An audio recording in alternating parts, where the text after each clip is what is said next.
Welcome to the Popko Project Podcast, a platform for the discussion and discovery of arts and entertainment. We focus on highlighting people and events that add value to the world around us. Visit us on all social media platforms by searching the Popko Project or visit our website at thepopkoproject.com. Welcome to the show, and thank you so much for listening. This episode of the podcast is brought to you by Keller's Garden Center and Landscaping Services located on Kern Street in Exeter, Pennsylvania, near Blue Ribbon Dairy. That little rodent Punxsutawney Phil may have seen his shadow, but let's reverse that little bastard's plan for an extended winter and start thinking spring. Schedule a free estimate today with this family-owned and operated business and have your yard prepped and ready for summer. The shop also has houseplants and arts and crafts for sale, as well as rock salt, just in case we do get that ice and snow. Keller's Garden Center and Landscaping Services. Hit them up on Facebook or Instagram to learn more.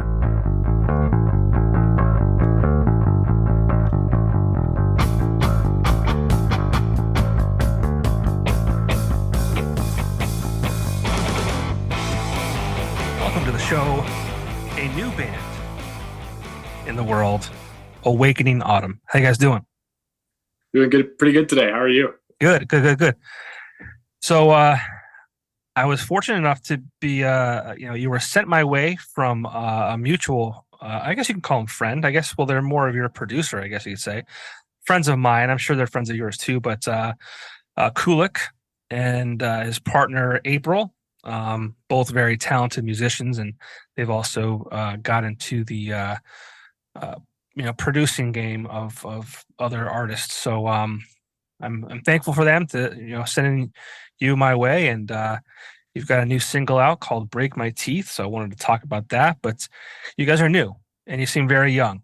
So talk to me about Awakening Autumn. I keep wanting to say Awakening August, and I don't know why. we get that a lot, actually, Yeah, which is I don't know where it comes from, but yeah, that's pretty normal. Maybe autumn and August, because it's kind of autumn is August in a way. It's close. I mean, August close. is just before, right? So why not? Because fall starts in September.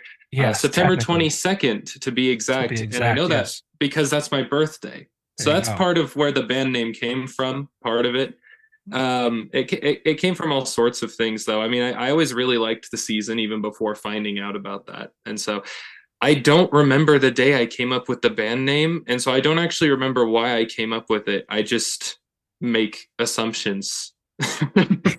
Yeah, it's been around as long as we can remember, right? Oh, well, like there was a day where it didn't exist, and then a day where it was. There's just a gap in my memory as far as that goes, but it's been around longer. Like the idea for the name has been around longer than I've known him, longer than I've actually been able to make music, because both my parents were musicians, so I came up in that environment, and I used to think when I was a lot younger, I thought I wanted to be an actor. I always knew I wanted to do entertainment, though.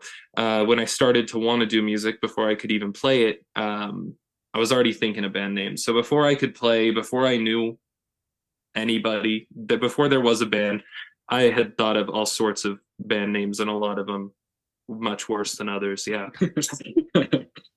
I should probably get your names before we continue. I didn't get those yet. Yeah. So I'm McCade. I'm the lead singer. I'm the lyricist. The lyrics are what I'm most proud of, usually. Yeah. And then I'm Spencer. I play bass and occasionally do keyboard. Cool. And is there a third member? As it stands, so members are very complicated. It's been like this two-piece thing for a while. We've had other members in the past. Right now, we know this 17-year-old kid. So I'm 20. He's 19. We met the 17-year-old kid. His name's Peyton. Incredible drummer. I don't even know how he does it. He's like creative. He's on the spot. Like he can just come up with, I don't know, one of the greatest drummers I've had the pleasure of meeting in person, and he's so young for it. So he's been working with the band recently, and that's been great. But other than that, it's basically, when we were up and recording the album with Jake and April, it was just us two, and this whole album was just us two, with the help of Jake and April, of course. But yeah. You said album. I know you have one song out. You mentioned it's called "Break My Teeth," and let's talk about that. Do you have is the goal to have a full album eventually, or I mean, is it already Yeah. recorded and ready to go? Or It's what's that look like? It's cooked up and ready to go. We're basically going towards that. I mean, we got a single coming out on Valentine's Day, second single for this album, and yeah, we're just getting toward the process of where we fully announce the album and getting that out.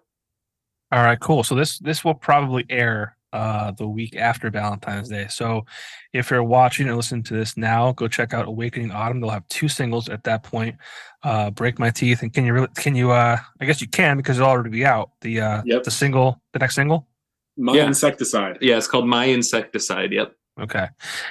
Now I tend to stray away sometimes from talking about a song in particular, or what it might be about, because a lot of musicians want to kind of keep that not a secret, but kind of leave it open for interpretation. Let it kind of mean what it may to the person listening to it, right? But you're a new band, right? Let's talk about the music. Let's talk about this new song, "Break My Teeth."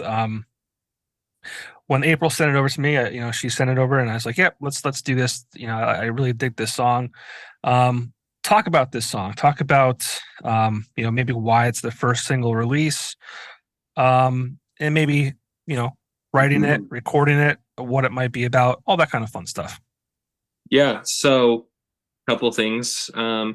First, you brought up how a lot of artists like to leave it open. Personally, I am more than happy to talk about what songs are about. It's my favorite thing about writing lyrics. Writing lyrics in general, like I said, is my favorite thing. And I think what I love about listening to music is finding out what it means. And you can still interpret it your own way. I mean, hell, there have been songs that I've written myself that a couple years later, I knew what I wrote it about, but it means something different to me a couple years later. So That's I have cool. nothing against talking about, the specifics of what I wrote the song about. So Break My Teeth, interesting fact about that is it was the most recent song written. Like we had already planned the whole because we had to fly out to Pennsylvania to work with Jake and April. All of that was planned. It was like about a month away that we were going to go do that when I started writing that song. Started. So it's crazy how quickly it came to fruition, because I basically had to have all the lyrics and the structure finished before we got there within a month. So, yeah. And what is the song about? So it fits into like a puzzle to the rest of the album, because the whole album is about like how a relationship falls apart, and it's a specific type of relationship, right? So Break My Teeth is talking about long distance relationships, specifically very long distance. So a lot of those lyrics are pertaining to a distance that is the other side of the world, and meeting that person and deciding how much they mean to you and how you're willing to push through that. Okay. I personally love to hear the stories about what songs mean. And I kind of hate when bands don't want to talk about it, just because I get it, 100% get it, but like I really enjoy and I think it's neat how you can even hear a song. And I always call this out. It's one of my favorite artists. His name is Pete Yorn, and this was back in 2003. I was dating this girl, and it was things were kind of falling apart. And what I thought his lyric was fall in love with me, I'll show you things you've never seen. And I didn't find out till years later that those were not the lyrics. It was actually is something wrong with me, which kind of works both ways, because I was like thinking about the girl and it's not working out. And in my mind I heard, fall in love with me because I wanted it to work. But I mean, and then on the flip side, I was like, is something wrong with me, which is kind of the same kind of thing. But it's just going back to music in general, just like it's neat how people can, hear what they want to hear or just apply it in different ways. And so thank you for sharing is what I'm getting to, is sharing that. No, I like to. I mean, if this were Genius, I'd break down each individual line, right? It's so fun. The lyricism side of things, I can't stress that enough. That's my bread and butter right there. So I think that's like a lot of the beauty of songs, specifically on the album. There was one song that we recorded out there in Pennsylvania, and it actually was probably, I still loved it, but it was probably my least favorite out of the bunch. And then, I went through a breakup, and it was perfect for describing how I felt. And so it's like the song that on the album that was like my least favorite ended up turning into like my favorite now. Just because of you kind of relate to what to how you feel, and songs can mean different things when you depending on what's going on in life and everything. Yeah. And you keep saying you flew out to Pennsylvania. You're in Utah right now. Talk to me about talk to me about your guys are young. You said 20 and 19, and you're talking about a drummer who's 17. It's like, how did a 20-year-old and a 19-year-old get hooked up with a couple in Pennsylvania, and decide to fly out there and record with them? Easy. Well, so we just really want to get murdered. Oh, of course. That's the way to do it. No, it's a really interesting story. So it's funny because we were joking about it when we were out there with them. I've actually known Jake longer than April has. I'm a huge fan of Sleeping with Sirens as a band, and Jake toured with them on their acoustic tour a couple summers back, I think 2018. And so I'm front row, and it's just an acoustic set, and it's Jake and Keith. And Genscher. Right? Yeah. And I just loved the set so much. I'm front row. Sirens hasn't even come out yet, but I left my spot in the front row to go meet Jake and, talk to him. I was, probably either just under 16 at the time or just over. It would have been August. So I wasn't quite 16 yet. I was 15 at the time. And from then on, he only had one single out. It was Ghost. And so I was just a super fan. I would listen to Ghost a lot, but I'd also go and listen to his live performances of any other song that I could. And so I've just been following Kulick as a project for as long as I could. As long as I've known about it. And so when I started producing music on my own, and I started to actually get a band together, I would send it to him as a fan and be like, "Hey, what do you think?" And we've talked about it, and he says that people, I don't know, I should say that, but point is, they weren't good. What I was sending, it wasn't good. Did he say that? Did he tell you? No, he was so nice about it. He was always like, "It reminds me of what I used to make." Keep going. And that's probably like the best way you can say that. And so, I kept going and kept going. So late 2021, we put together the last two songs we'd released. I didn't send to him because I didn't want to bother him, but we definitely gotten better. Not perfect, but we gotten better. And then we put out, we write one. It's called Halloween. We're going to release it on Halloween of 2021. And I send it to him because this one I'm like really fucking proud of. And so I send it, and I guess realistically, I'm expecting, keep it up, which is fine. That's like I said, that's a great response. I mean, it's great that he even took the time to listen to any of it and respond in the first place. It was a really crazy morning though, because we woke up and he was like, "Hey, this is like really awesome. In fact, we should hop on a Zoom call and we could like work together on something, talk about that." So that was just one of the craziest mornings of my entire life, was getting that message back as a super fan. of not only him, but once April had, started touring with him, I started listening to her music, and now I'm like a fan of both of these artists. And now it's like, oh my God, they want to do a Zoom call with me? I don't know. That's awesome. I mean, and it's a big risk you take too, right? It's like, you're a super fan of this guy, and you're like, I'm going to send him my music. And like, he could like not get back to you. You can kind of feel like slighted just because like, you were hoping to hear back from him, right? Or you could be like, this sounds like dog shit. Yeah.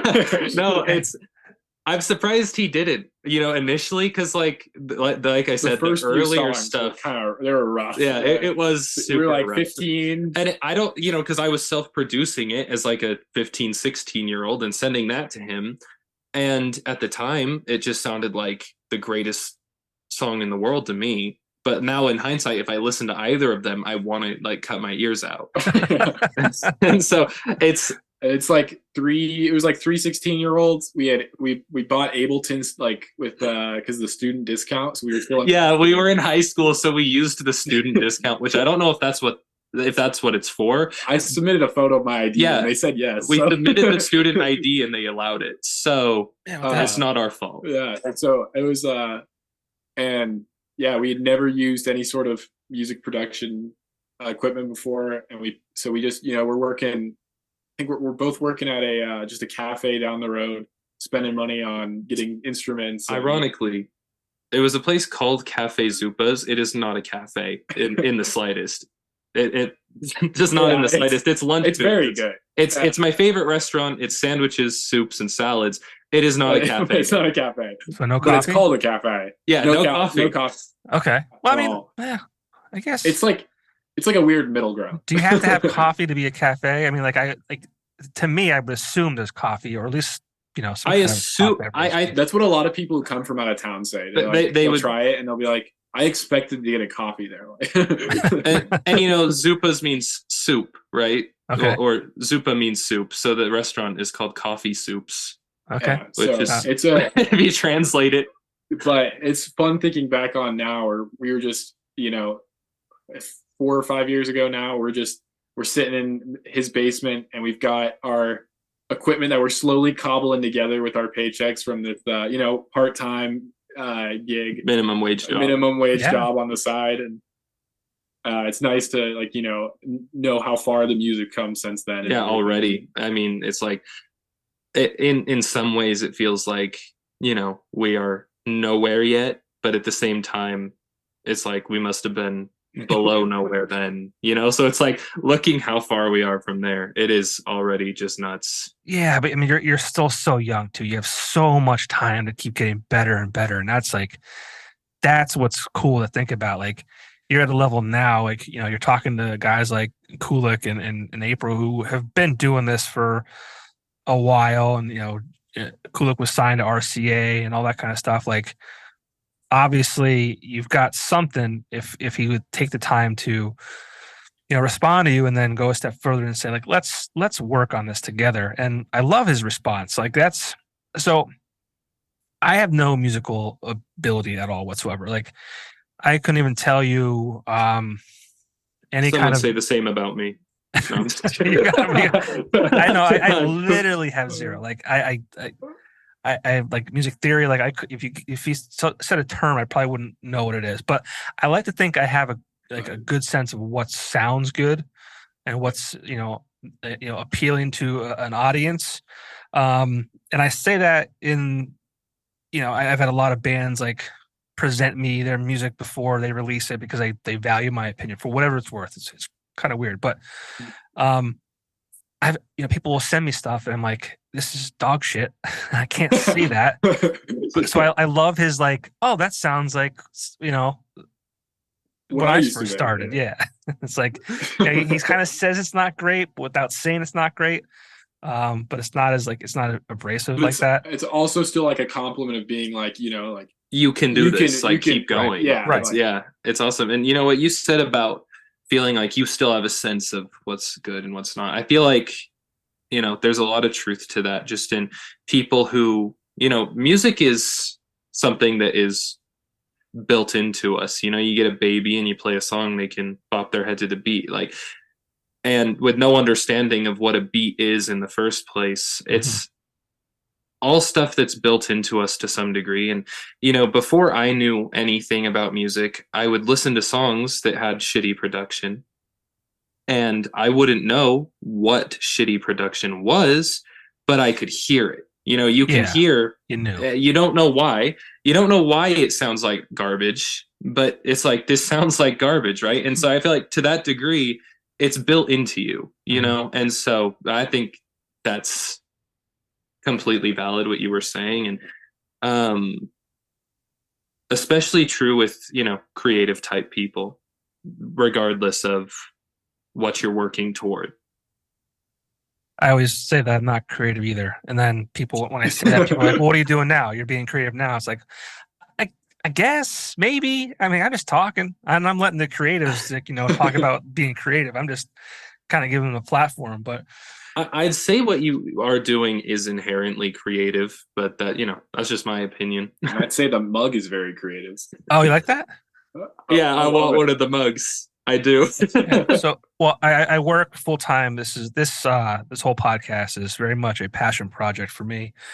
I work full time at a screen printing company called Axelrad Screen Printing. I know you mentioned you had merch there, and we'll get to that too. So we our sweet spot is screen printing and embroidery. We don't get into a lot of like promotional products like in-house, but this was like an in-house test run, and I was fortunate enough that they used my logo. So I have there's the angry face, and then I have the inquisitive like eyebrow raised face. So this is one of two in the world right now. One of two in the world. Yeah. So everyone likes this though. Like they keep saying like, "Oh, I want that mug," and it's like, should I make these? Like, will people buy them, or they just be a nice thing? I would buy them. Yeah, I was gonna say, where do I get 2 of 2? I want the collection. Yeah. I gotta start production, I guess. You do, and you said there's embroidery as well. I love embroidered stuff so much, like embroidered shirts. It's so much better. Like you get an embroidered hoodie because there's no like ink or printing that's gonna come off. So when I had this logo created, and it's from my good buddy Keith Perks at 1120 Studios. Shout out to Keith. I didn't have it created with an embroidery thought in mind. I could get this screen printed. I can get it put on a mug, but it's not really going to translate well to embroidery. Oh yeah, not that logo specifically. I was just I know. No, I know. But going off. No. I understand that. And I appreciate that. I'm sad that I didn't have that that thought, in my head before but we'll figure it out. Yeah. But thank you. No, of course. it is a beautiful mug. I don't know. Yeah, so you should get merch done with Axelrad, and when you come to PA again, you can pick it up, or I'll ship it to you. Yeah, I mean, when we can afford. So, while we're on, should we talk about merch now or later? Well, we can circle back to that because I don't want to jump around too much. I want to stay on the fact that like the young kids, like you reach out to your this guy that you kind of you're a super fan of. He kind of tells you like, yeah, that sounds okay and whatever, and you knew it didn't, and then you got better, and then you send him a new song. He's like, let's work through this, and then you ended up flying out to his studio in Pennsylvania from Utah as 20-year-old kids, because you want to get murdered. That's fine. Yeah. Well, it's really the only way to get famous anymore. Yeah, you gotta. We were hoping to end up on one of the the murder podcasts, the unsolved crimes. All right, I'm sorry. Your first time has to be with me. But you're right though. I mean, like think about like you have to die to be remembered again. Like how many musicians die and like everyone's streaming their music because especially now there's so many artists who it's like I've never heard of them. I could go to anyone on the street, and for the most part, people are going to be like, "Yeah, I've never heard of them." And I'm not discrediting their art. I'm not saying that these artists aren't good, but there's a lot of these artists who aren't known. And then someone dies, and now you can't avoid them. Mm-hmm. And I don't even know what to say about that. It's like good for them, I guess. I don't know. It's always a weird situation. Because I'm not saying it's like a bad thing that they're getting recognized after they die. Yeah. But is it a good thing? It sucks that it took them dying for them to get recognized. Yeah. I think is the worst part of that. So, and I guess what I'm trying to circle back to is I'm just gonna do anything to get big. No, I'm just If I have to die, I die. Yeah. Whatever. It was actually You could pretty say- funny how it ended up happening. So we were. You could say you die trying. Oh, There it is. facts. Sorry, I had to do it before. No, you're good. You had to get the joke off. before I I get left. that. yeah. Feel free to interrupt us. Yeah, we No, don't. I had to get it in there before it was too late. No, of course. I'm just like we won't take it personally, regardless. So Yeah, it was. But it was pretty funny how it happened. So we've been talking to him for a while, and we've been sending music clips back and forth through just through email, Dropbox, the whole shebang, and it was pretty rough.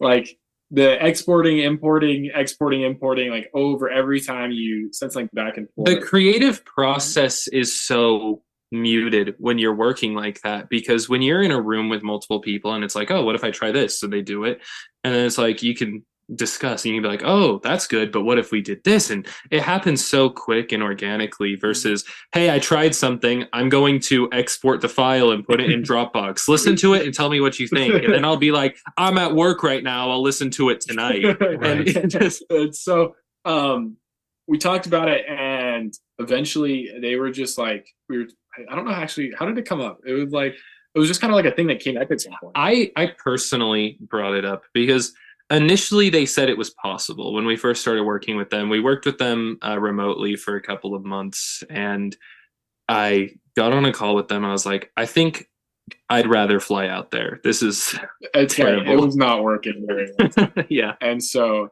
it eventually just came down to like, we'll fly out there and we'll get so much more done so much quicker if we can just have that creative flow in the room.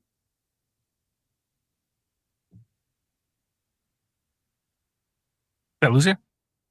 Hmm? I thought I lost you. I'm sorry. Oh no, yeah. Spencer just ends his sentence. It's weird, where he sounds like he's mid-sentence, and then I just end. Yeah. So. All right. So. I'm used to it. I forget that people are. We'll be more productive. Let's fly out. Yeah. Okay. And they were like, makes sense. Hell yeah. And so, cut to a few months later. They're picking us up at the airport, and did they have your names on a card? No, but what they did do, because they blew it. They knew I was a super fan, and so they picked us up in their tour van, which I already knew was named Vanellope. It's a pun. So I knew all of that, and so they picked us up in the tour van specifically for my sake. It was so funny. That's funny. And then this is a funny story, really quick. Oh no! So we're driving back from the airport, and they're taking us, to the studio, and it's like an hour. It's like an hour and a half drive from Philly, where we flew in. So it's in it's like a town called Lemoyne, and we get on this road, and we're all starving, and we're like, okay, we're gonna navigate to Wendy's. It sounds good to all of us. So we're, it's navigation says we're like 5 or 6 minutes away, and we're looking around. No, it's like a residential area. Like houses, people playing outside, like park. And we're like, what? Where the heck is this Wendy's? And then I look to my left and I see a sign that says Wendy Street. The street is called Wendy Street. And I hadn't slept for 2 days following that flight because I was like, I'll sleep on the plane, but I'm 6'4", and I guess I didn't think about that. So I'm on the plane. There was no getting comfortable. And then we had a layover. There was a few hours, and I just was so miserable. And they were like, let's get food. And at that point I was like, I didn't say anything. I was thinking I'd rather sleep, but everyone was hungry. So I'm just like chilling. And then it's not even the Wendy's in the first place. And I was like, oh my random street God. Called Wendy Street. I was like, this would happen, wouldn't it? Good news is we got our Wendy's in the end. That's good. You're probably worried, like, this guy's going to take me back to the airport and tell me to get the fuck out of here. Yeah. No, right. Yeah. Go ahead. Sorry. So you had Wendy's. Yeah, it was delicious. That's good. Wendy's is my favorite of the fast food offerings. The 4 for 4 for the price. You can't beat it. It's my least favorite. I worked at one for 2 weeks, and the place was disgusting. That might just be a local problem, though. Don't ruin this for me. I didn't work at one in the East Coast. I know, but still, like, it all translates. It probably does, because never mind. No, I won't ruin it for you. All right. I haven't had Wendy's in a long time, man. Wendy's, no. So yeah, and then we headed back to the studio. Took a fat nap.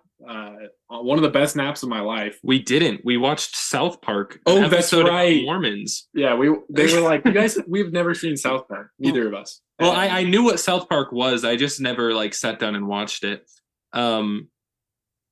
And they were like, hey, we saw this funny South Park episode about Mormons. Can you guys watch it with us and tell us like how much of it is true? And I was like, yeah. And I'm like, I'm so tired. So, there was no nap. We watched an episode of South Park, then we went up to the studio and worked for a couple of hours. Because we weren't initially going to work that first day, but then we were all we had the creative juices flowing, and so we went up and still worked for a couple of hours before getting any sleep.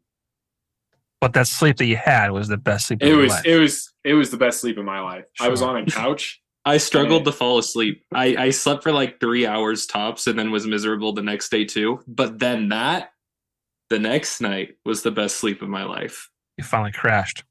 The first night for me, I was gone within like 4 minutes. Like everyone, they were like, they walked out of the room and I was gone. It was too late for me. So how long were you there for? 10 days? I think it was 11. I think 11 days. Yeah, it was like 10 or 11 days of just, I think it was 10 full days. I'm not sure. It was 10 full days and like a half of like the first day was like a half day. Let's just call it 10. That's fine. Yeah. This is like, I feel like you guys are doing something at 20 or 19, 20 years old. Like that, like most people don't do. Yeah, ever. No. You're crashing a studio for 10 days. I mean, maybe people are doing that all the time. I don't know. It just seems kind of like... I have yet to talk to someone our age that has also done that. So yeah, at least that's what I'm flex. Saying. Yeah. No, it's crazy. I mean, it's so much fun.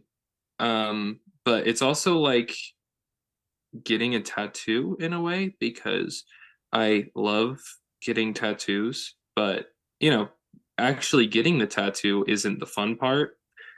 I got so fucking sick of recording vocals. I was so tired of recording vocals, and it was like 10 days of 12-hour work days basically. And it wasn't vocals every day, but it was vocals every other day. And toward the end, they were just like, should we put a harmony here? And I was like, no, we shouldn't. Let's just get done. Let's wrap it up. Yeah. No, and they're really good about that, because they're like, no, you really should put a harmony here. And I'm like, yeah, you're right. No, there was never tension like that, though. I mean, even when everyone was individually annoyed, everyone was also always still nice to each other, which was good, because I don't do well with those like tension-packed rooms where people are annoyed at each other. Well, I guess that's normal, though, right? I mean, like, it's not like you record a song and it's like the best song ever, the first try, right? It's like unheard of. Yeah, so it's part of the process. Yeah. Yeah, there's that trial and error, finding out what sounds good, what you like.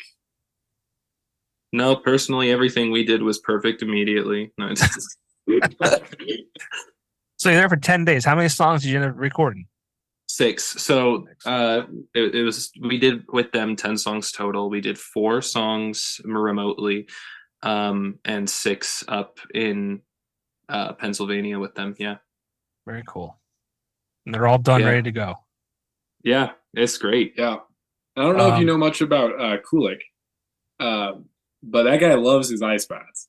Have you seen his ice bath posts on Instagram? I have. So funny thing about, so I've known Kulick for about 5 years, probably. So the tour you saw him on is probably, I'm trying to think. So he was my first interview I ever had on the radio. Mm-hmm.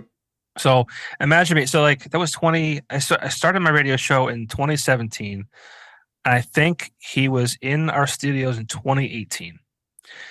And the program director of the station at the time, like, it's like, yes, he was signed to RCA Records, but like he didn't have like a lot, like it wasn't like ready for like prime time radio play. Well, like, the drive time, all that kind of shit. So our program director, like, he's like, we had this like local show, and he was at the time, I think he was living in, or he was from, maybe 40 minutes from where we were. So we kind of, used that angle. So we were able to play his song, and then my PD was like, let's do an interview. And I'm like, what the fuck, dude? Like, I'm not even a year into doing my show. I don't have any like I was on the radio with zero experience. Like, I was in sales. Like, I was doing that as a very much like just a love of music and love of our local scene and all that kind of shit. So he's like, you're gonna do this interview, and so I'm like doing research on Kulick, and it's like he's signed to RCA Records, and I'm like, what the fuck am I doing? What am I gonna do? This guy's from like he's signed to an actual record label that people know about, and it was. I mean, I still have it to this day. It's on SoundCloud. But yeah, so I got through it. It was very nerve-wracking. But what I was getting to is he was my very first interview I ever had. That's how I met him, and we've been in touch ever since. He was, a guest on the podcast that I had as part of that radio show, and then he's been on as a guest for this platform. And I saw him at the Electric City Music Conference back in September last year, and he's always been very supportive of everything that I do, and he's just a great human being, and he's always fucking running. And then you mentioned like he's doing the ice baths now, and it's like, fuck you, dude. Like, yeah, right. That's completely true. That was one of the things. I say that with love, Jake. Yeah, well, me too. But it's like, what kind of willpower that you're just like, he's like up 7 a.m. sharp, and he's like, okay, it's freezing cold and raining, I'm going for a run, and then I'm gonna dip in the ice bath after, and then we can get to work. And it's like, what? Yeah. So, what did you say? And the worst part being, so he got me to join him, and so I started running with him every morning, and I haven't ran in years, like just to like run. So I'm struggling to keep up a bit. And then afterwards, he's like, you want to try the ice bath? And I was like, looking at it, I was like, maybe. And ends up, he kind of, the second day, he convinces me to go in. And he dips in and stands straight back up. And I was like, no, I'm good. But eventually, I ended up trying it fully. And I will say, the feeling afterwards is so nice. It's worth what you do it the for. Pain. I wouldn't know, but from what I hear, it's what you do it for. That's like everything, though, right? It's like, you think about working out. Well, I mean, this is me. Like, I think about working out. I think about getting on my Peloton, and like, I just hate the thought of it. Like, I get tired thinking about it. Like, I mean, I got 20 years on you guys. I'm 40 years old. I've got 2 kids. I'm married, a full-time job. Like, I get beat down, like, from the time I wake up to like the time I get home.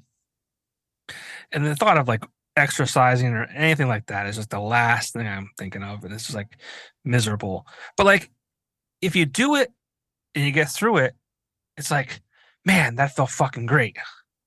I need to keep doing that again. No, that's like everything. It's it's like the tattoo analogy again. Yeah. There's the painful part, but the feeling afterwards. Yeah, I mean, it sucks. The process sucks, right? But like at the end of it, it's like you got a sweet tattoo. You work out, you feel fucking great. You like the thought of like doing yard work. I fucking can't stand it. But once I get it, and with anything, like, it's like once I start something, I don't stop. That's the thing. It's getting started for me with anything. I mean, even this podcast, like I wake up in the morning and I'm like, all right, I have this to do today. And then I have to get home and I have a podcast at night. I'm like, oh my God, the last thing I want to do tonight is a fucking podcast. But the minute I hit record, it's like, fuck yeah, let's do this. Yeah, that's awesome. That's good to hear. So Glad to hear you're not hating this right now. He's like, usually every week, except this week. I'm miserable right now. I wish these guys the got worst. fucking murdered on the fucking trip to record this fucking music. What the fuck am I here? Yeah. We do too, because then the music would have taken off. Yeah, they could have released it after our deaths. And we actually told them to. We told them if one of our planes goes down, put out the music still. The music. Yeah, please do what you want with it. Yeah, you guys wrote Will's out. You have it in the bottom, like, Jake, please release our music. Yeah, exactly. Just all like right. that. So 10 days with Kulick in April. Recorded 6 songs. We have 10 done in full. You released the Break My Teeth song. Like I said, today's the 8th of February, last week or whatever? Yeah, 27th of January. So it hasn't been 2 weeks yet. Okay. But I mean, about 10 days. It's crazy because we've put out songs before, just kind of the self-produced songs that we've put out. And we deleted them all just before going into this record era. I don't know. Can you share them with me at least? I would love to hear them.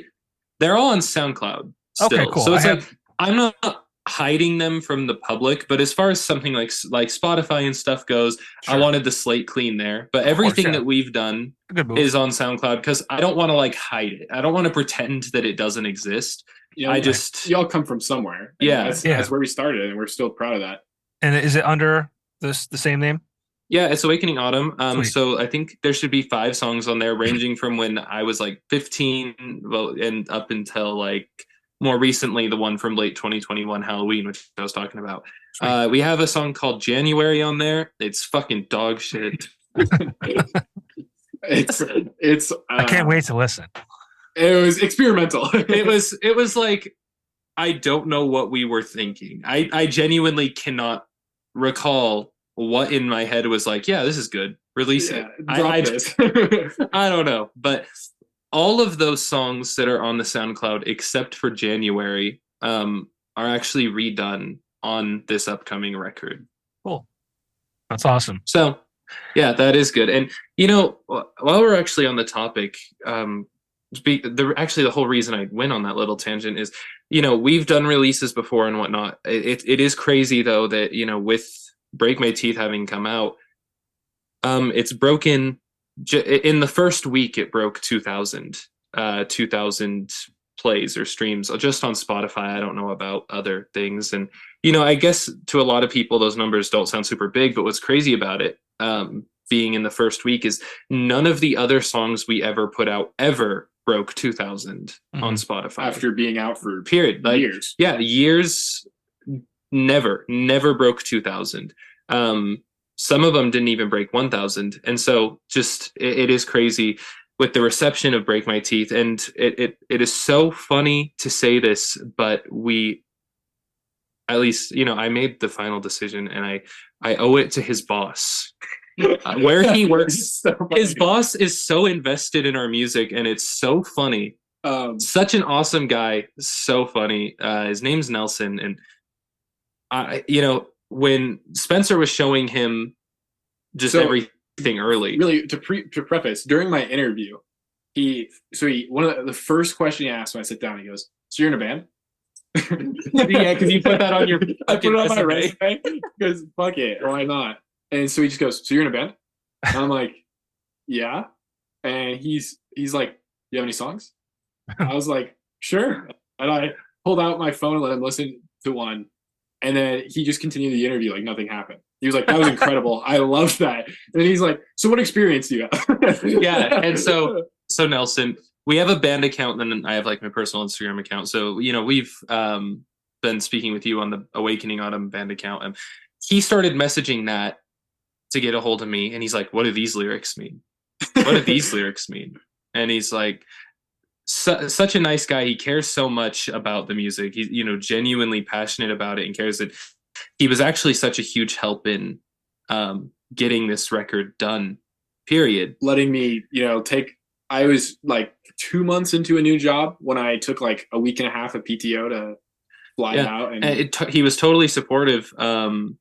and down to lending Spencer money to help him pay off his half of what we were paying toward Jake and April, as far as getting just because we were worried about it of slowing the release date. Yeah, we were worried the release date wouldn't be as soon as we wanted it to be because of paying it off, and so his boss lended him money, and really Nelson's just such a great guy. But we're talking, and we're at the point where it's time to start talking singles, and he's like, "Break My Teeth." He's like, "Do Break My Teeth" is the lead single. And I was like, why? Because I love the song. I love the song. I wrote it. It means everything to me, but just because of the situation that I wrote it about, where I was. But at the same time, I didn't think of it as even a single, let alone the lead single. Cause it's like, it's a cutesy, sappy song, and there's nothing wrong with those, but I don't know. It didn't feel like a single to me. And Nelson's like, no, this is the lead single. And so I was like, okay, you know what? I'm going to go with Nelson's gut on this. And we did Break My Teeth as the lead single, and it has performed insanely well. And I'm still waiting on the "I told you so" text. And everyone who has heard it so far has told us like they love it. Yeah. And so we were like, Nelson. Shout out Nelson. Shout out to Nelson. Shout out Nelson on multiple levels. Because I was actually going to ask you guys before, I'm like, where are these guys? Like, I'm assuming you guys work, have jobs. Like, how are these guys, taking 10 days off to fucking, the plane ticket, 10 days off to fly to Pennsylvania? Like, what's going on here? But damn, Nelson, what's up? Yeah. I mean, all sorts of supportive people on all fronts. I mean, my boss is great. My boss, totally fine with letting me take the time off, and she made me. We had a work meeting, and he was like, "All right, everyone, guess what? McCade has a song out," and just played it. And that was uncomfortable, but she's one of the nicest people ever. And then both of our parents are incredibly supportive people. Just shout out to all of the people involved, like friends and family. Our parents have done so much for us along the way, our bosses and our close friends. It is so much love that we get from those people that really made this happen. Yeah. Well, and there's this saying that youth is wasted on the young, and it's so true, because when you have youth, you have all the energy and this ambition to do all these things, but you don't have the resources to take advantage of it, right? So kudos to those around you who are let's support these guys. And you know what? If it goes somewhere, great. If it doesn't, they gave it a shot, and we were supportive of that. So Nelson and your boss and your parents, it's a great thing to hear, and that warms my heart a lot. Mm-hmm. Yeah, cool. No, and especially it's all because further to your point of youth is wasted on the young. That is a huge benefit to having my parents have both been musicians. Mm-hmm. That my parents both did so much, even when I was young, in supporting me, as far as, they got me the laptop to put a DAW on. They got me a mixer, stuff like that, to even start doing it. And, because my dad's a producer, and, when I was early into this process, I was I had the band, I wasn't producing yet. And I was someone approached us hey, come do some studio work. And I tell my dad, because to me, I'm starstruck at the idea of going to a studio when I'm 16. And my dad's do it yourself, and in the smartest way possible. He's not being a jerk. He's telling me, right, do it yourself. He's even if you go to the studio, they don't care about your music like you care about your music. You learn to do it yourself. So then if one day you decide to go to a studio, you can at least begin to know what you're talking about. Because what if they start throwing around terms that don't even mean anything to you? They're what should we do with this? I don't know. Should we just the scrungo. Yeah. How about the bonkle? You know, it means nothing to you. And I'm you know, lost. Exactly. We all joke. are. But you know, so he's like, do it yourself, and not in a mean way, because then he provided me the resources to do it myself. Both my parents did, and insanely supportive. And so then I had like this basis. Like, I'm not the most crazy talented producer in the world by any means, but now I have this basis for what things are. And so when I finally decided to go and work with Jake and April, it's like I can actually say shit. I know what I want to do, and like they'll listen. And either way, the crazy thing about Jake and April is, because what my dad said is completely true, that most producers just don't care about your music like you do.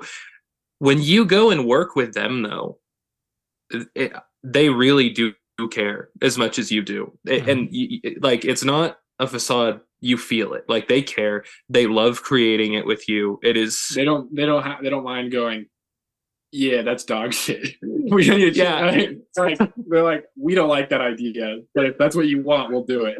Yeah, they're like, I'm going to tell you why that's a bad idea, but if you still want to do it, you can. And they're very, I don't know, like, they care. They're great really people. do. I mean, That's why I wish like every musician in the world could work with them at some point, because it was just such a pleasure, and just that they cared. That is just surprising in and of itself to me, that to have someone care about my music like I care about my music, and then like they're still listening to it. You know, like they listen to it. Jake tells me, I just ran to the album this morning, you know, and it's crazy.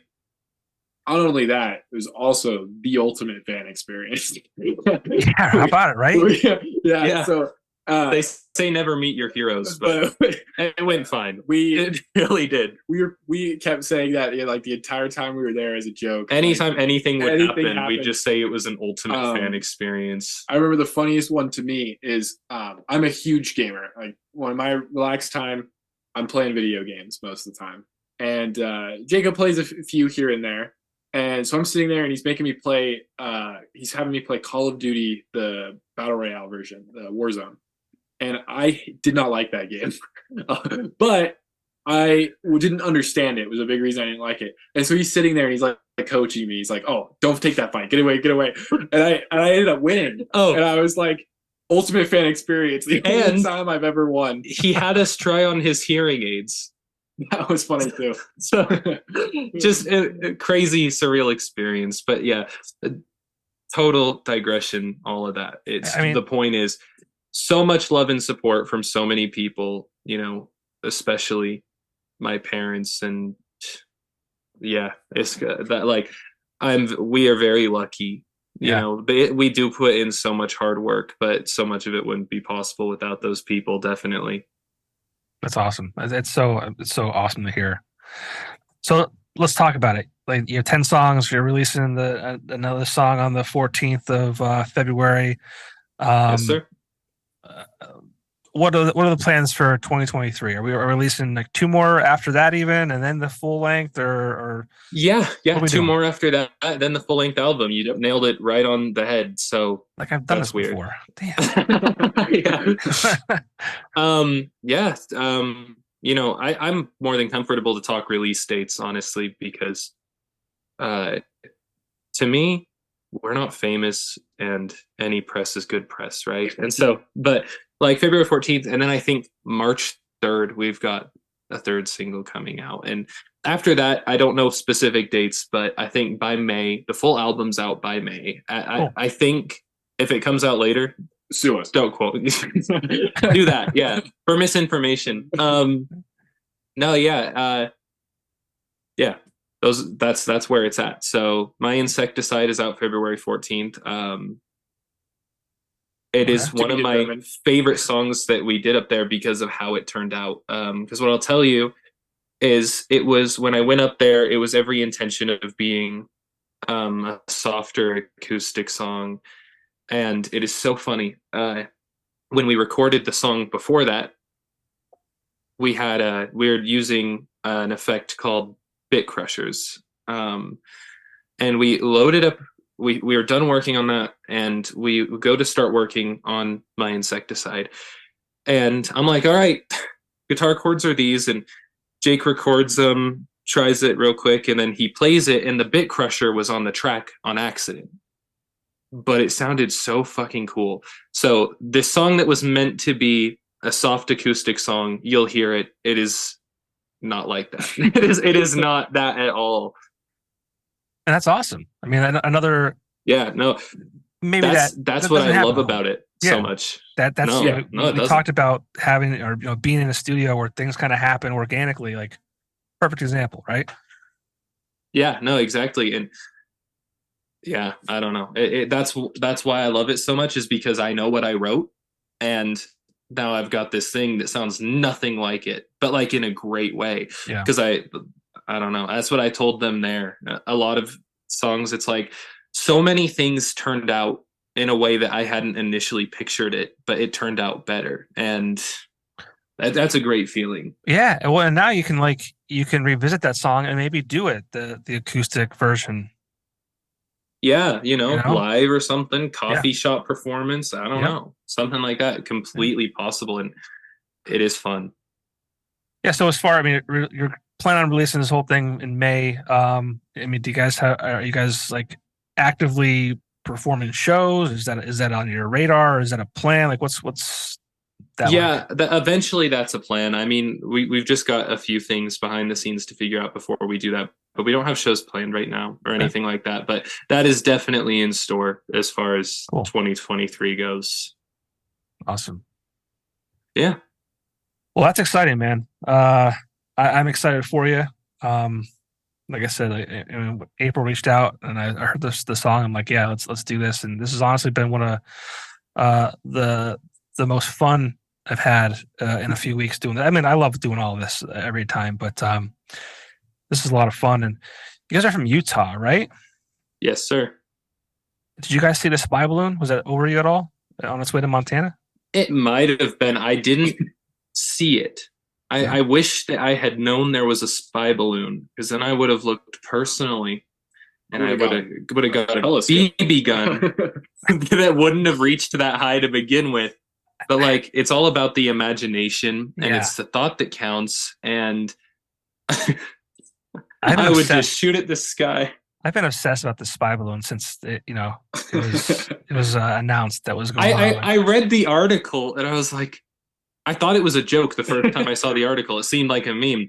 And then I kept seeing it and I was like, are you fucking kidding me? Yeah. Like, that actually happened? It is real? How did this giant goddamn balloon from China hover over the country? Right? Like, is no one watching the sky? Like, what the fuck's going on here? No radar, no anything. Pick that up. It just... but I have to take off my shoes before I board the plane. Yeah, how about we pay attention to the shit that actually matters?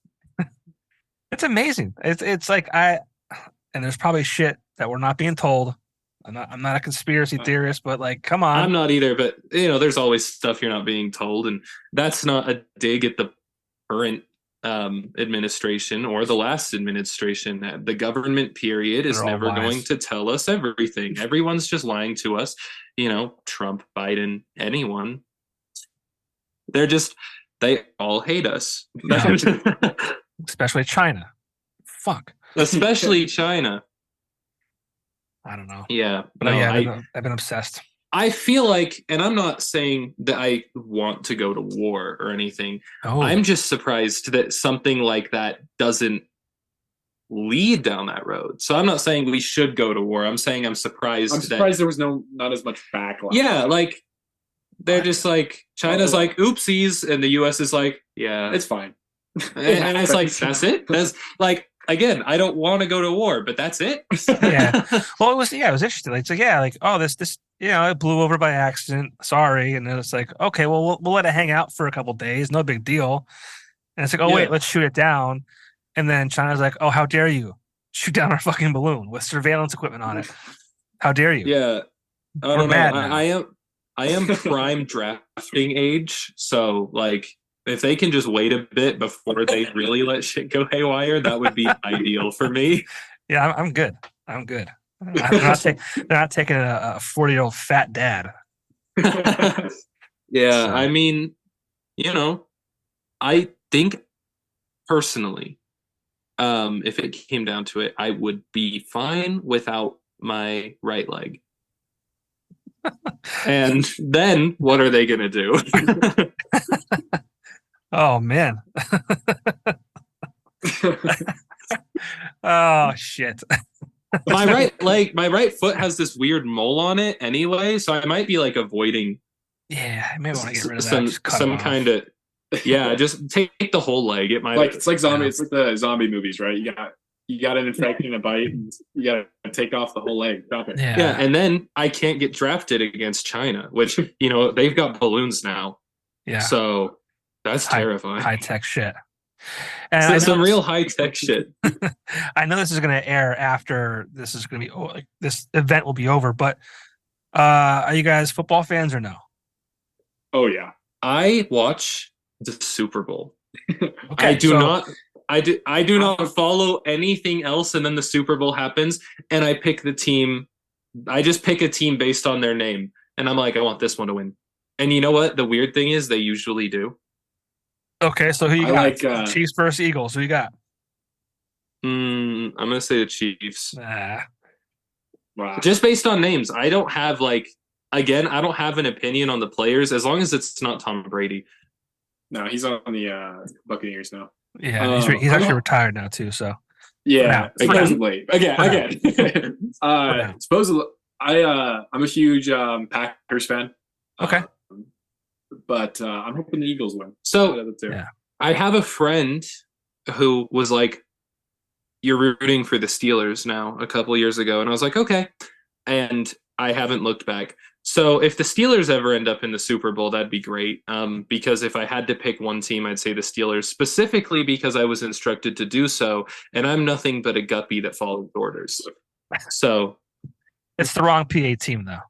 I hate the Steelers. I don't hate the Steelers. I hate their fans more than I do the team. Sorry. I'm just. He's like, this interaction has ruined Steelers for me.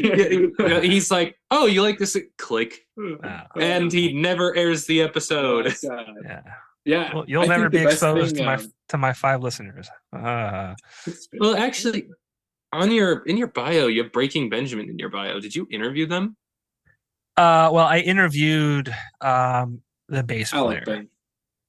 That is just crazy to me. I grew up listening to Breaking Benjamin and 3 Days Grace, so I just thought that was crazy. Period. Yeah. So I know the original guitar player, Aaron Fink, friend of mine. I just saw him 2 weeks ago. And he's doing his own solo stuff now. But I also am good friends with the Aaron Bruck, who's the current bass player and backup vocals for the current Breaking Benjamin. So yes, I did not interview Ben himself, but maybe one day he'll take either way. I know it's still crazy, just as someone who grew up listening to them, and especially 3 Days Grace, a lot more 3 Days Grace, honestly. But yeah, I think the 2 shockers, and they're probably way too old for you, but Everclear and the Verve Pipe were yeah, I saw those in your bio too, and you're right. I had never heard of them. I was like, I am sure that this is important, but I don't know why. It's important to me, God damn it! But I'm sure you've heard the song before. I mean, it's kind of like they have songs you can't escape. Well, I mean, maybe you could, because it's you're 20 years younger. I remember. I'm 2003. He's 2002. Yeah, it's.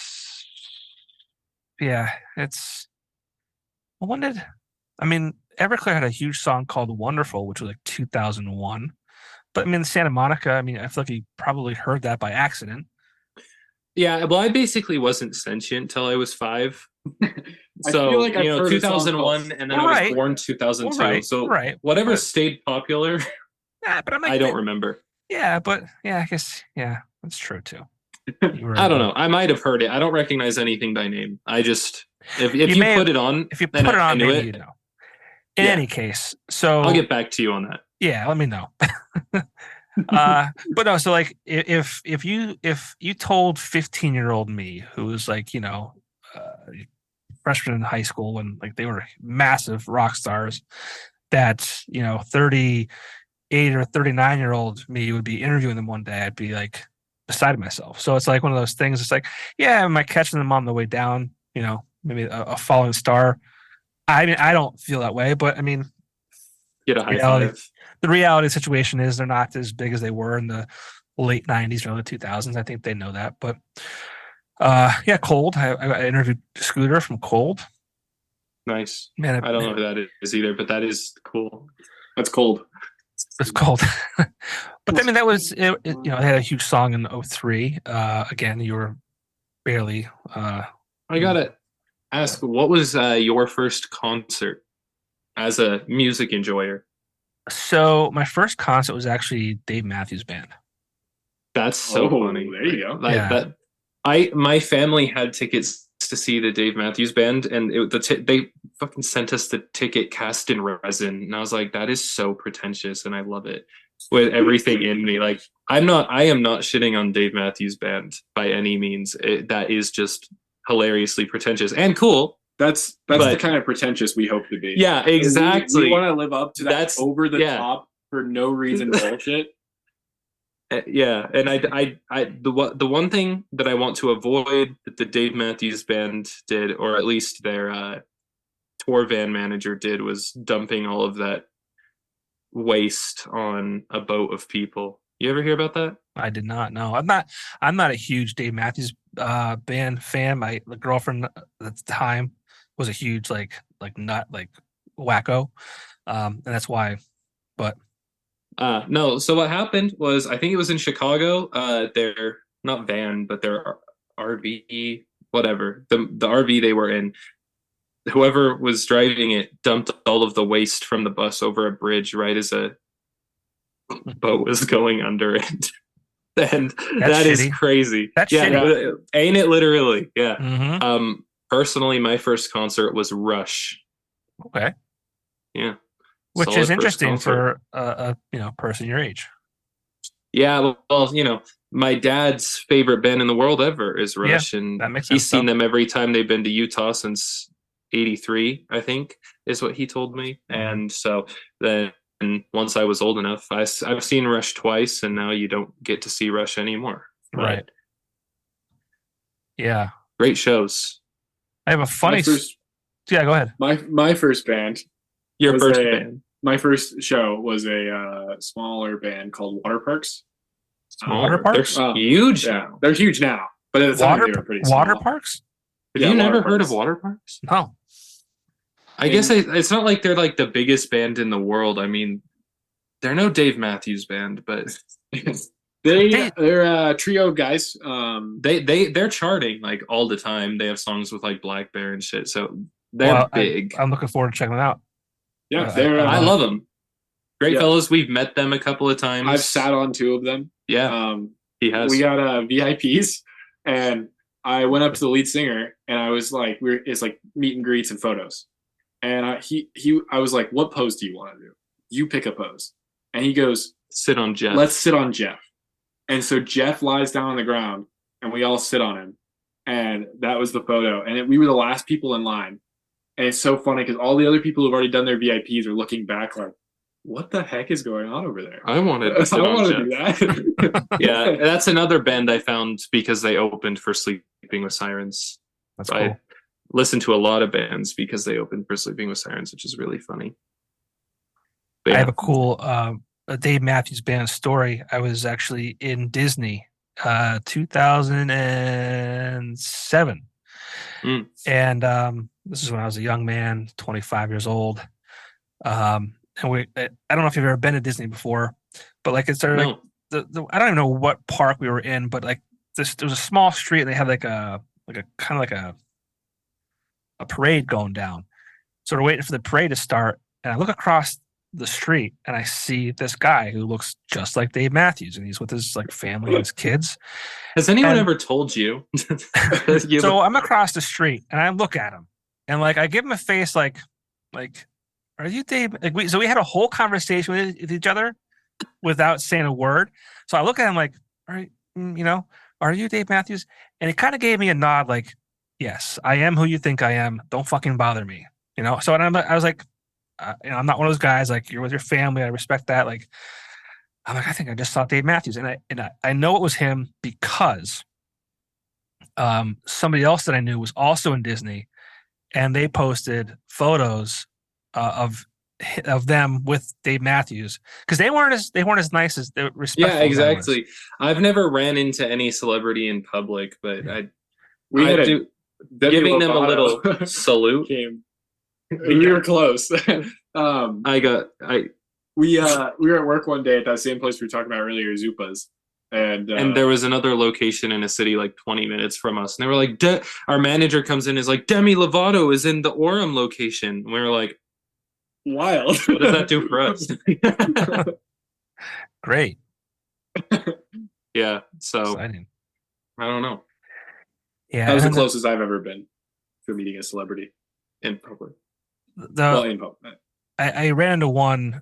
Not a big time celebrity, but he was a voice actor for The Simpsons. He was also in the TV show Friends. He was like a role player, I think it was, but like I couldn't think of his name. I couldn't even think of what I saw him in.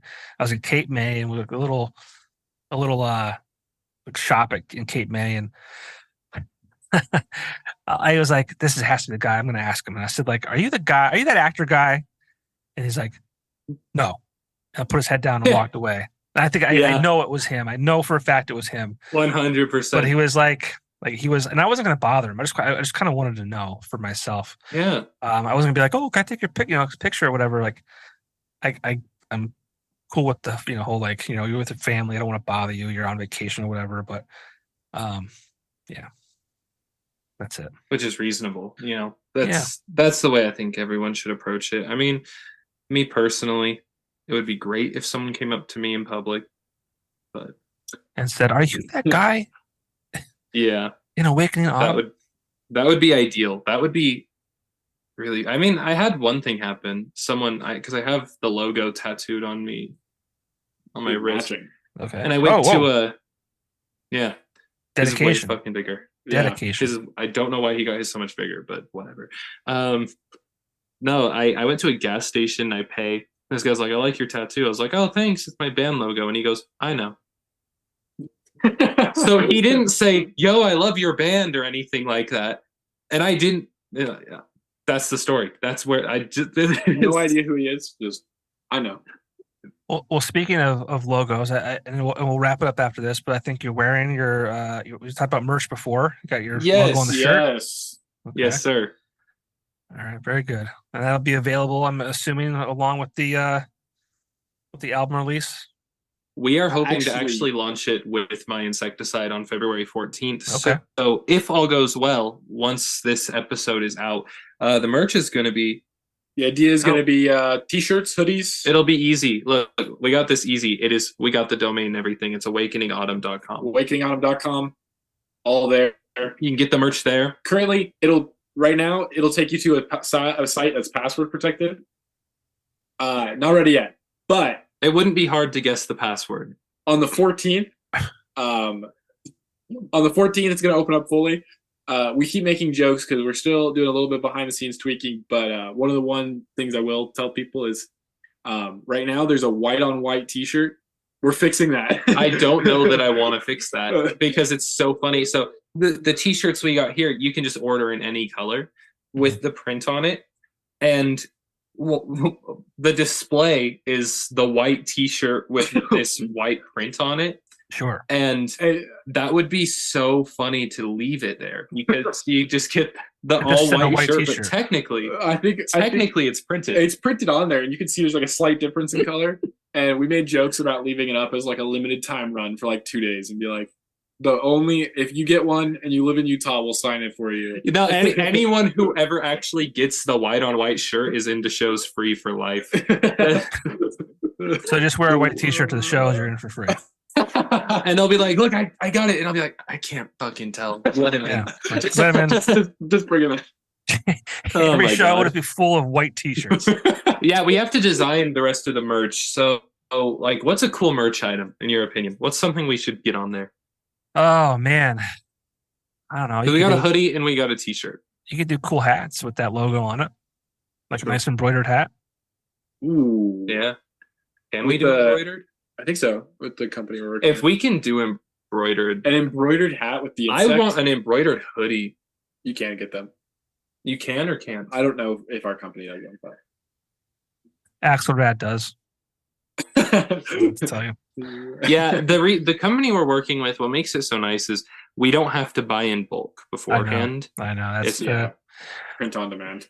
yeah. We do this, so we could do the same thing. That's kind of where a lot of people are going now. Unless you're like a huge touring band where like you know you're going to sell merch, like it's Yeah. kind of where things are going. So you guys can do non-bulk, is what you're saying. Right. So we could build you like a web store. So a lot of those things are print on demand. Yeah. So a lot of print on demand stuff is like a process called DTG, which is direct to garment. So like someone would order it, we would produce it or not that day, but like we'd take the order, probably fulfill it in a day or two, and then ship it off to your customer. They pay shipping, obviously, but you literally don't have any part of the process. It just gets shipped to your customer, and we have a price that we charge for. Let's just say for fun, we charge $10, and you're charging 15 or 20. We keep the 10, and then we send you the 5 or 10 to make up the difference. You know what I'm saying? And same with embroidery. Embroidery Hashtag not sponsored. Yeah. So No, that's awesome. I feel like I guess I don't listen to enough podcasts, but based on the ones I do listen to, I feel like this has gone in such a strange direction, but not in a bad way. Like this whole conversation we've been having, it would make for such a weird episode, but just not in like a bad way. well, tonight, right now, I don't know. Maybe I don't listen to enough of them. Well, I told you we're going to talk about the music. We're going to talk about life. We're going to talk about what whatever we wanted to. This is an opportunity for people to kind of get to know who you guys are as people too, not just like guys who want to get murdered making music. Yeah, I also not happy about the price of eggs. That's true. Or the price of milk. It's ridiculous. I don't like milk. It's ridiculous. We should just start doing pop trivia before he wraps up. Yeah. How many or what wakes up? Okay, what walks on? No, pop Four legs trivia in the about morning. us. Oh, pop my trivia. God, I was thinking of Spencer. riddle. No, never mind. That's a I was about to give disaster. Wrap it up. I think we got. I think I got what I needed. Okay, we're done here.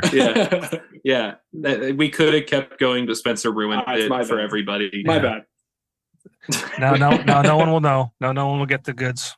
No one will get the riddle. Tell us the riddle. I need to know now. Come on. Okay.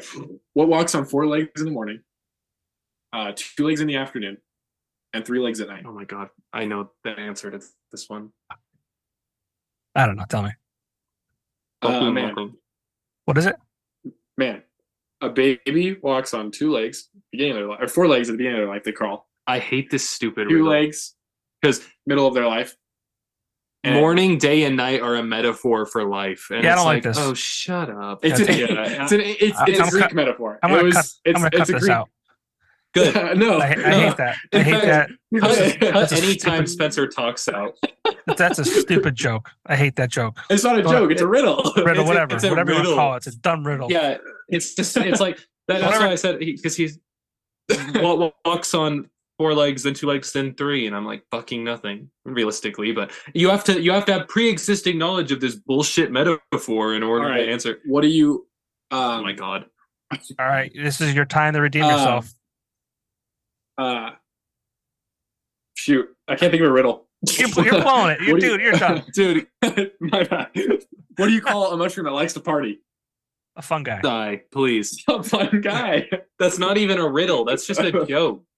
That's My favorite kind of jokes are long-winded jokes called shaggy dog stories, where you take way too long to tell the joke and the punchline isn't Never fulfilling happens. whatsoever. Yeah, but I'm not gonna do that now. It if is you my really think favorite about kind of it. joke. You really think about it. Riddles are just jokes about a punchline. Seriously, you've got to go. We're done here. We're done. Yeah. AwakeningAutumn.com. Check out all the things that. And Break My Teeth and My Insecticide will be out by then. I want My Insecticide to be received even better. So I'm going to make it happen. Sweet. Thank you so much. I'm looking forward to us. it. Yeah. Social media. The opportunity. Are you guys on Facebook too, or just Instagram right now? Instagram, TikTok. We might have a Facebook. Legally, we do have a Facebook, but it's just for the business account on Instagram. Yeah. Understood. Got it. So in Awakening Autumn, Instagram, on TikTok and Instagram, it's Awakening Autumn. We need to make other social medias. Twitter, definitely. Other things coming eventually, hopefully. Yeah. I hate social media though. So do I. But here we are. It's a necessary evil. It is.